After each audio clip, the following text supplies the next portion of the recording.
തദ്ദേശ സ്ഥാപനങ്ങളിലെ ward division വിഭജനവും അതിർത്തി നിർണയവും സംബന്ധിച്ച പരാതികൾ പരിഹരിക്കുന്നതിനായി നടത്തിയ ഹിയറിംഗ് സമാപിച്ചു. ഡീലിമിറ്റേഷൻ കമ്മീഷൻ ചെയർമാനും സംസ്ഥാന തെരഞ്ഞെടുപ്പ് കമ്മീഷണറുമായ എ ഷാജഹാന്റെ നേതൃത്വത്തിൽ നടന്ന ഹിയറിംഗിന്റെ രണ്ടാം ദിവസത്തിൽ 1356 പരാതികളാണ് പരിഗണിച്ചത്. ആദ്യ ദിനമായ ഫെബ്രുവരി 5 പരിഗണിച്ച 1484 പരാതികൾ ഉൾപ്പെടെ ആകെ 2840 പരാതികളാണ് കമ്മീഷന്റെ മുന്നിലെത്തിയത്.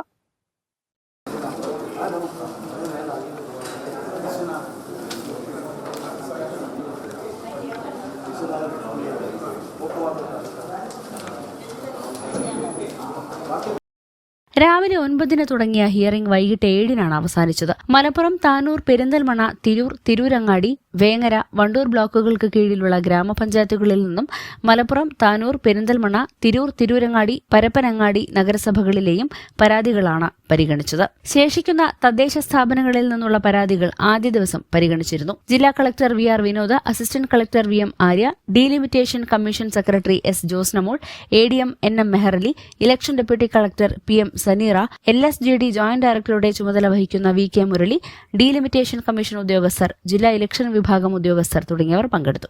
News bureau, Malappuram. രാവിലെ കണ്ട സ്വപ്നം ബലിക്കോ മുത്തശ്ശി? അതറിയില്ല, പക്ഷെ മോള് സ്വപ്നത്തിൽ കണ്ടത് മോളുടെ അരികിൽ തന്നെ ഉണ്ട്. അരികിലുണ്ട് നിങ്ങളുടെ മനസ്സറിയുന്ന ഹൃദയങ്ങൾ. Osmia golden diamonds, Pandikkad road, Manjeri.